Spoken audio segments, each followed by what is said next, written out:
2005 19শে June ঝড় বৃষ্টির রাতে। আমার বয়স তখন 18 গণ্ডি পেরিয়ে 19। ছোট্ট একটা ফুটফুটে আমার কোলে সুন্দর মিষ্টি গলু গলু একটা মেয়ে এসে আমার কোলে হাজির হলো, আমার রাজকন্যা।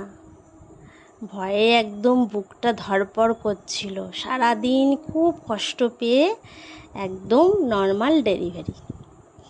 হাতে যখন পেলাম ঠিক রাত্রি 9টা ঘড়ির কাঁটায়, মনের মধ্যে একটা আলাদা শান্তি, মানে একটা কি যে আনন্দ, আমি মা হয়েছি, কেউ আমাকে মা ডাকবে।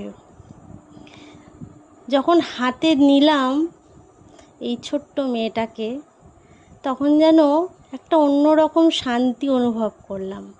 একটা কীরকম যেন মনে হলো কত বড় হয়ে গেছি আমি।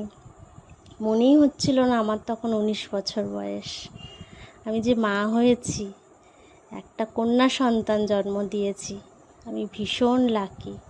আমার মেয়ে আমাকে ভীষণ ভালোবাসে। আমি চাই ওর জীবনে দীর্ঘায়ু কামনা হোক, বড় হোক, নিজের জীবনে প্রতিষ্ঠিত হোক, শক্ত পায়ের মাটি তৈরি করুক। এটা আমার কাম্য। তোমরা সবাই আশীর্বাদ করো আমার এই রাজকন্যাকে।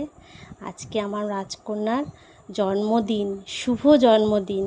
আজকে আমি ওর কাছে নেই, ওর বাবাও নেই, কিন্তু আমাদের ভালোবাসা, আশীর্বাদ সব ওর সাথে রয়েছে, সারা জীবন থাকবে। I love you.